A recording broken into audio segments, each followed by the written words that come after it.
Welcome to Bullshit-Free Witchcraft. I am your host, Trae, and this is your audio guide to the world of witchcraft and everything about it, minus the regular bullshit that usually gets tacked onto this stuff. And we're going into our 6th episode. It's exciting. We've officially made it to yet another month. Isn't that's great? I think it's great. Anyways, we've talked about the history of parts of witchcraft. We've talked about building your own path and foundation and finding yourself. But honestly, a lot of people's first exposure to witchcraft is through pop culture. But 2018, which is, coming to an end pretty quickly here, unless you're listening to this in 2019 or later, in which then 2018 is a thing that totally happened and it took forever and we're all really glad it's done. But anyways, within 2018, we saw the premiere of 2 television series, the reboot of Charmed and the Chilling Adventures of Sabrina adaptation of the Archie comic of the same title, which was, of course, a comics reboot of the classic Archie character, Sabrina, the Teenage Witch. And as these are going to be the first introduction to a whole new generation of people as to what witchcraft looks like, I thought it might be worth discussing these shows. Because they are things that have happened, and they have happened to all of us. Now, I'm going to say a lot, but I've watched both of these, at least every episode available to date at the time of recording this. Technically, I'm recording this prior to the Sabrina holiday special, which this episode will come out after that's been released on Netflix, but I'm recording this before then. And so obviously I've watched a good number of episodes of the new Charmed, everything that's aired to this date as well. And I have lots of thoughts on all of this.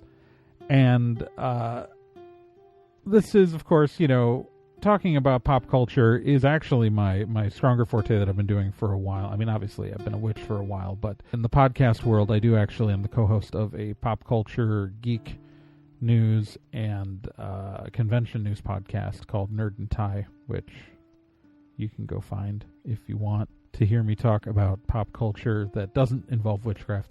But we're going to start by discussing these 2 things. Curiously, they're both effectively reboots and remakes, and how those original properties play into things, I think, is actually kind of important. And we're going to start with the CW's Charmed reboot.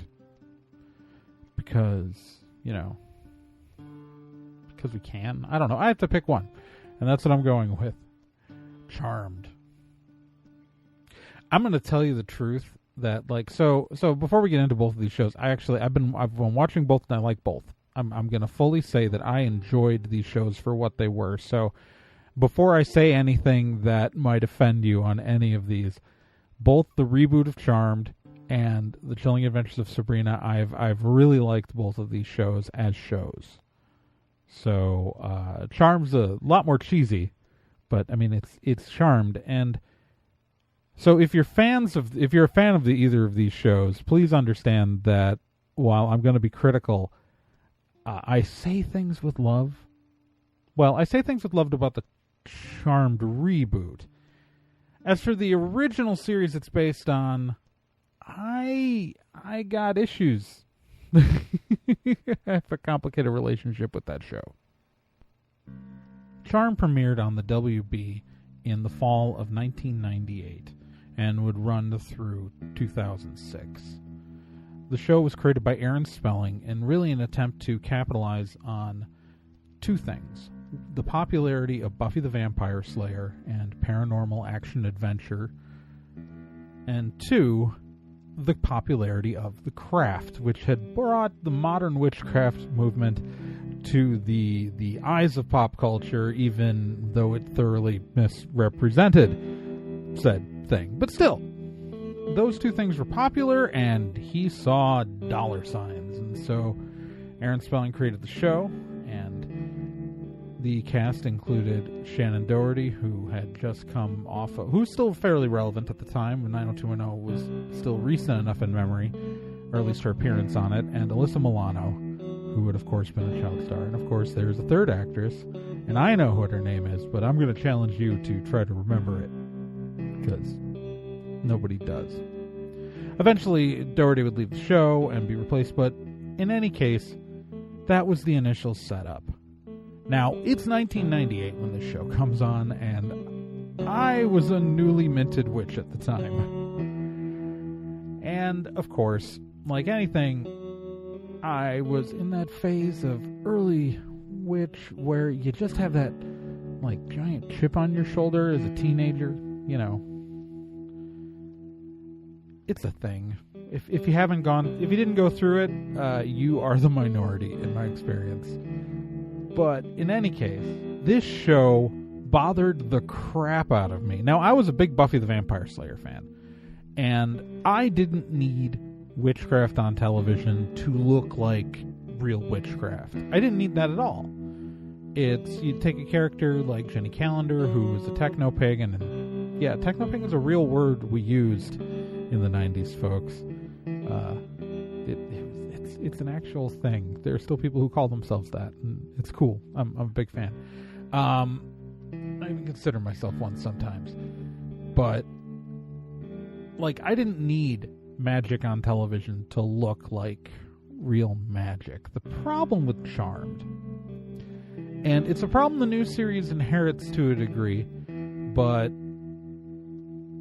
for some reason the show doesn't bother me as much now, but the problem with Charmed is that they immediately tried to drag in enough real terminology to, like, just make things that much cloudier, like using words like Book of Shadows, like these clouded things, because now there were people who were watching the show hearing these words, but hearing them used in context that doesn't really make sense. Like, Charmed is a show with hereditary witches, and they fight demons. These are not things that are, like, well, when I say hereditary witches, I don't mean someone brought up into witchcraft. I mean people are quote-unquote born witches, which is not a thing. It's not a thing. You become a witch, and there are hereditary traditions that are passed down family lines, but there's nothing like, it's not like red hair, you know? It's not something you're born with. In any case, this really bothered me growing up as a kid. And so I actually, like, initially with Charmed, I watched like 1 or 2 episodes and said, as a teenager, and said, screw this. I'm not watching another episode. And I didn't. Years later, I would occasionally watch a few episodes here or there when absolutely bored while they were rerunning in syndication. And I said, this show is as terrible as I remember. And then I realized as I got older that I really was going from a really limited sampling. Like, yes, they did this stupid thing at the beginning, but people told me the show got better. And so I decided to sit down and watch the original Charmed. I watched every single episode of the original Charmed. I'm not kidding. I have seen every episode from start to finish of that show. It's it is a thing that I did. It's including, I will admit that the one thing I did miss is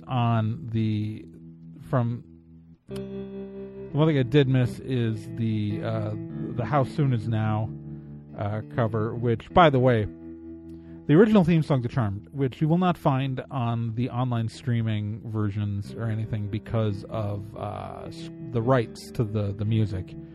They had to replace the music.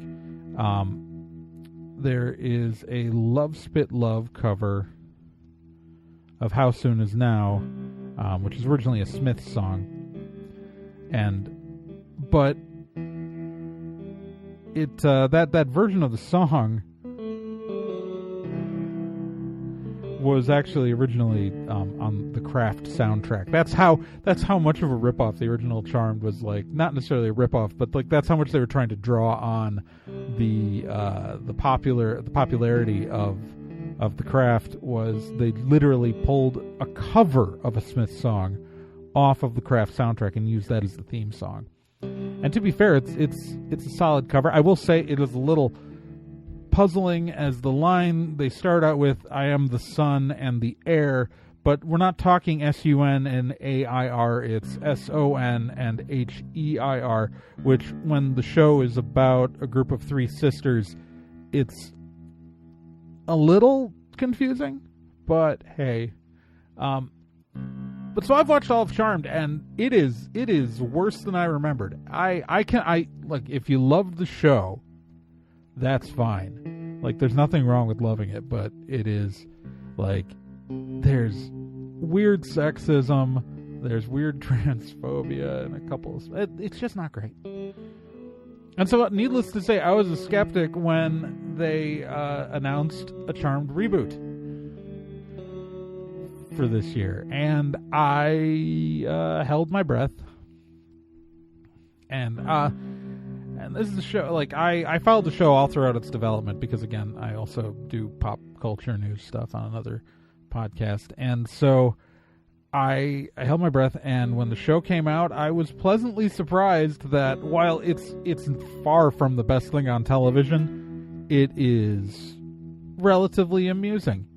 It's one of the new sets of sisters are, you know, all their name starts with M instead of P, and they're not the Hollowell sisters, and they're in a different town, and they, you know, the house looks similar, but it's a different house, it's a different town. It is not a direct, like, point for point remake, but it is the spirit of the Charmed ones, and they're still using the same terminology that was a little problematic 20 years ago, but it at least I've at least mellowed my anger with age.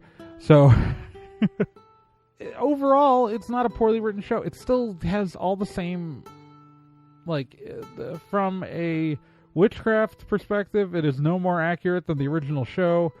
But at least it's a entertaining, well-written one, or at least written well enough. I will say that, so my wife has a master's from Purdue, and she used to work in a lab there, and every time Macy goes into the lab, they do lab stuff there, where she's supposed to be at this university lab. My wife just ends up yelling at the screen half the time saying, "That's not how this works. That's not how any of this works." But overall, it's, I'd say, a positive reinforcement. We haven't seen any witches who aren't women on this new show, which is a little strange, a little disappointing. And so hopefully that's something that resolves. But overall, it's relatively harmless. I think that's the best way to describe the show. Relatively harmless. It doesn't depict anything close to what most of us would consider witchcraft, but, you know, what can you do? The other show, of course, that came out this year is Netflix's The Chilling Adventures of Sabrina. The Chilling Adventures of Sabrina, which, of course, was originally intended to appear on the CW along with Charmed, until the CW passed on the pilot and it ended up at Netflix, is based off the 2014 comic of the same name, written by Roberto Aguirre Sacasa. I hope I said his name right. Aguirre Sacasa? But anyways, he is both one of the showrunners on Riverdale, and of course he's the showrunner of the show based off of the thing he wrote. Fancy that. In any case, while Charmed goes for a kind of popcorn Wicca by dressing up its witchcraft with the trappings of kind of the Gardnerian movement in witchcraft, the Chilling Adventures of Sabrina has more of an aesthetic that I would describe as popcorn Crowley, where Aleister Crowley's work is far more at the forefront. Now, in the original comics and by say original comics, I mean the 2014 comic that this is based off of, it's set in the 1960s. And so, while Wicca would come to dominate the modern witchcraft movement, at least in the late 20th century and still currently, although who knows what's going to happen tomorrow, it was in its infancy in the 60s. And so, even though that's the largest form of witchcraft we see today, having a much more Crowley-esque version of witchcraft in that story, in what is meant to be a horror story in many ways, makes a lot of sense when you set it in the 60s. The television series is a little more puzzling in that aspect, because while they very much have a 1960s aesthetic, the show itself is set in roughly modern day, and you can tell this by the appearance of a smartphone. So it does feel somewhat more out of place, at least in the modern world, to have this be the dominant concept of witchcraft. But especially when she names her club at the school Wicca, because again, it's a recognized religion with like 3 million people doing. Anyways, the show itself, though, is fundamentally set around whether or not she'll reject being a witch. And again, witches, like Charmed, witchcraft, being a witch is treated as though it is like a genetic component, where Sabrina is half witch. Well, no. I mean, and this, of course, this idea comes from the original Sabrina the Teenage Witch comics, which this is, an adaptation of. And again, that the Melissa Joan Hart series was based off of those original Archie comics as well. But that comes from the 1960s. The idea of a witch was really much more of... It was much more of a fantasy idea than it is, say, today, because the witchcraft movement was very small at the time of the creation of this character. And so lots of things like that can be, in many, like that aspect of the character, the half-witch, can be forgiven. I will say that there's this large concentration on satanic imagery, down to the, and not just capital S Satan, but lowercase, I don't know, whatever. It's, whether we're talking about the fully lifting of the Baphomet statue that caused a lawsuit, and it's I feel like I'm rambling here, but really it's very focused on this idea of her, of Satan. It's the devil is a core aspect of this show. And while I feel like it would work, which I'd feel more comfortable with that as a period piece, it is a little off-putting to still watch this as a modern show, considering that the vast majority of witches, while there are a category of witches who do involve the concept of the Christian devil within their witchcraft and worship, the vast majority of witches do not adhere to the Christian pantheon and its theology. Now, this is again to say I love this show. I mean, that's the grand irony, is that I can have these thoughts, or at least not necessarily irony, but the nature of living and existing in a television landscape where you aren't a part of the dominant culture is I can still enjoy this show and enjoy it for what it is, and it's well written, and it's clever, and it's very well acted. It still chafes at me. So, both Charmed and the Chilling Adventures of Sabrina fall into kind of this trap. And you see this no matter what we're talking about. We see this in Supernatural.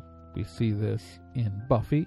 We see this in pretty much anything. And these are witches who fall within worlds that are dominated and ruled by the Christian archetypes, the concept of the Christian God, the concept of the Christian devil. Witches are cast into this theology. And it drives me nuts. Like, don't get me wrong, I like both of these shows. I'm going to keep watching both of these shows. And I think Chilling Adventures of Sabrina is an excellent piece of horror fiction. And I'm not complaining about it, but it drives me nuts that this is the only kind of representation we see is in this Christian-centric mythology. We're always within their mythology, not ours. And it's just a little bit frustrating, because whether, like, take Charmed, for instance. Now, the original series was very overt with the concept of, like, it's pretty much angels versus the devil, but even the new show, they're literally fighting beings they call demons. And these demons, like, there is a hell. There's a hell. Like, the entire existence of that is... I don't want to use the word problematic, but at least, like, does not line up with what most witches believe. Besides being very Christian-focused in their mythology, you'll notice one thing both of these shows have in common, and it's that witchcraft and magic are treated as fantasy elements. That's right. I don't know if you've noticed, but I don't have the ability to move something across the room with my mind. I don't have the ability to freeze time. Any empathy that I experience as an empath is likely just picked up from nonverbal cues. And my ability, and more is a problem where I start mirroring other people's emotions, and it's not really necessarily anything supernatural so much as a problem that I need to deal with and make sure I disconnect from other people around me, because it means there's a problem with my boundaries. Anyways, not a superpower. We don't have superpowers. Like, every single media depiction of witchcraft involves us being able to do these amazing things, which any real-world witch knows is pure fantasy. It's, have I seen things in my life that are, maybe unexplainable? Yeah, but the fact is that witchcraft on a day-to-day basis is, a person in a room, a couple candles, some incense maybe an altar. Maybe they're saying something quietly under their breath. I mean, we can get theatrical with our group ceremonies, but the fact is that in the end of the day, you're not going to see anything more spectacular than a bunch of people moving around, and a few of them dressed in things they probably shouldn't be wearing. It's like, or they should put more things on. Anyways, you're just going to see people saying words, waving some objects around, maybe lighting a few objects, maybe dousing a few objects, but for the most part not doing anything that you yourself can't do on any day. Because that's what actual witchcraft looks like. I don't have the ability to throw a fireball at someone. I'm just saying it would be a neat trick, but my fireball spell involves taking an object, lighting it on fire, and throwing it.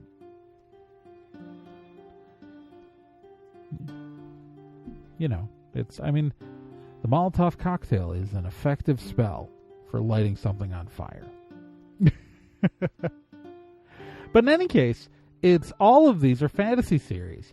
And considering that how large the modern witchcraft movement is, because, let's just go back to the fact that Wiccans alone, which are only a subsection of the modern witchcraft movement, Wiccans alone, there are estimates of about 3 million of us in the U.S. Wicca is the second largest religion in the in the Air Force. It's the largest non-Christian religious group. I don't think atheists are counted in that as a religious group. So, so yeah, we're a pretty big religion. We're not the biggest. We're still a small guy, but like there are more Wiccans in the Air Force than Jewish people, at least according to the last estimates I looked at. Like, let's ponder that for a minute. But while you can see characters on shows that are normal of other religions, if you're a witch, you're on the fantasy show. That's it. Like, I really, like, besides guest stars, like, because obviously guest stars do happen, I went and I dug through my mind and I thought about it, and there is one time, like, because what I really want are mundane witches. I want witches on television, on like a sitcom, living a normal life, making jokes, on a workplace comedy. Like, when I think about it, like, the only character I can think of who was a large enough character to, like, be considered a part of the regular cast of a show, although I think she might have been technically recurring, now that I think about it, is the only character I can think of is the character Megan on the TV show Felicity, played by Amanda Foreman, who was the main character's college roommate. And so we're going back fall 98. Wow.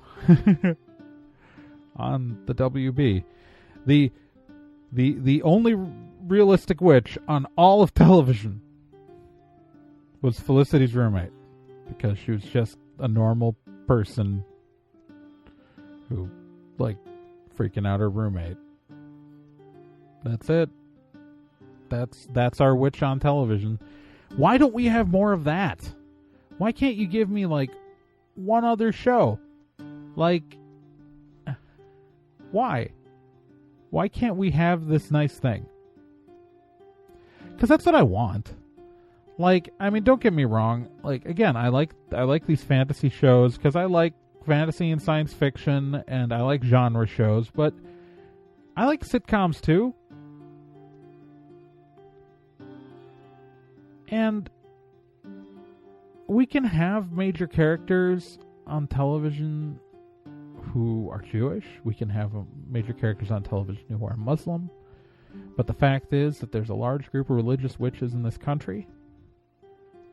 Yet the only time you're going to see one on television is apparently on the CW throwing a fireball or something. I mean, it depends. Or on Netflix. But either way, it's just frustrating. It's just frustrating every day to have zero representation in the mundane world. And I know that there are bigger problems in the world and there are bigger issues, but, like, the very fact that this keeps happening is why it's 2018 and we're still fighting against misconceptions about the modern witchcraft movement. Like, we've been around for a long time. There are a lot of us. And, like, we're still explaining stuff that just some minor representation could deal with. And it's just frustrating. I don't know. Tell me your thoughts. I want to know what you guys are contemplating, thinking. Do you like these shows? Do you not like these shows? Do you have a favorite witch? Is there a witch on television who's a regular character on something that I'm missing? Because, like, who on a non, like, fantasy show? Because I'd like to know. I think it would be great. I think that's gonna wrap it up for 2018 for this show, and I'll see you all in a month, except I won't see you and you won't see me because this is an audio podcast, and it would be confusing if I was causing vivid hallucinations. I am Trae Dorn. If you want to support this show, you can do so on Patreon at patreon.com/TRAEGORN. You can follow me on Twitter at TRAEGORN. You can watch the show on YouTube a few days after the regular podcast, if that's how you prefer to consume it. I mean, it's the same content and presented in the same way.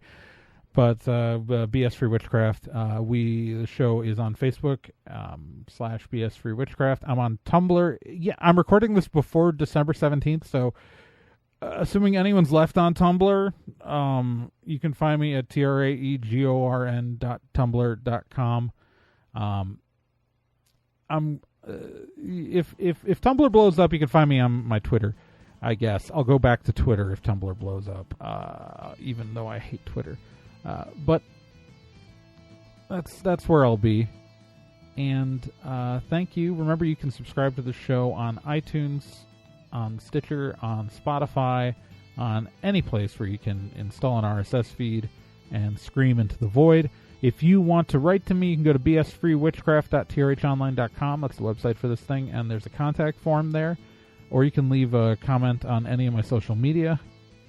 And I still don't know how to end this show. We need to come up with a name for listeners of this show. I'd like to give the audience a nickname. I don't have anything yet. So if you've got suggestions for that, send it my way, because Lord knows I could use the help. And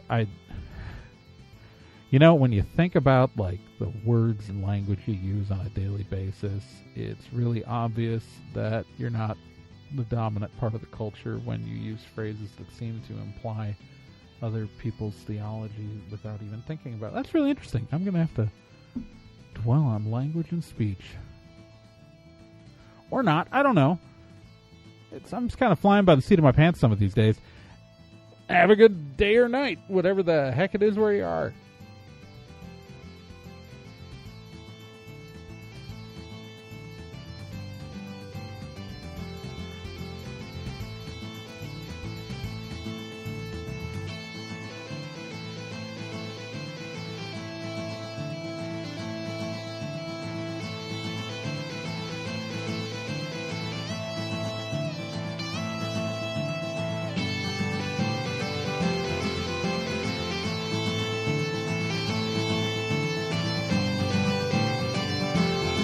So I recorded this whole episode, and I'm realizing right afterwards that one thing I've massively forgotten is Niku from Runaways.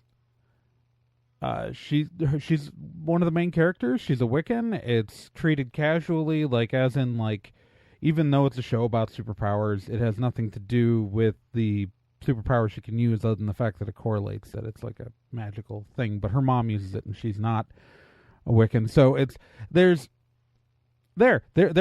one character on a current television show who is treated normally, Niku in Runaways, and it totally slipped my mind recording this, because it had been a while since the first season dropped, and the second season did drop during the between when I recorded the earlier segments and when I'm recording this part, and it slipped my mind. So there is one. It does mean though that between Felicity's roommate and Niku and Runaways, the only good characters we've gotten are young women in the goth lifestyle, or at least who shop at Hot Topic, which is not necessarily demonstrative of the members of the religion as a whole. I mean, there are certainly plenty of people who fall into that category who are Wiccan, but I guess, yeah, that's a lot better than nothing.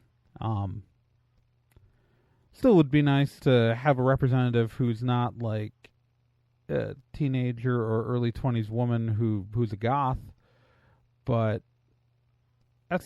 she's pretty solid representation. I don't want to take that away. It's pretty cool. That's it. So we got one. We got one on all of television, and it's on a show on a streaming service that I forgot about. So we still need to do better, But it is true. It is true. I went through this whole thing talking about how dire it was, and I totally forgot there is a major streaming platform on a Marvel comic series, no less. So, like, in the MCU, that I just slipped my mind. That's on me. That's on me. God, how did I forget about Niku on Runaways? What is wrong with me? I dug back to Felicity, folks. Like, this is... I went deep to find that other example. And there's a lead on a show that I watch. God, I am just... 2018's been a ride, man.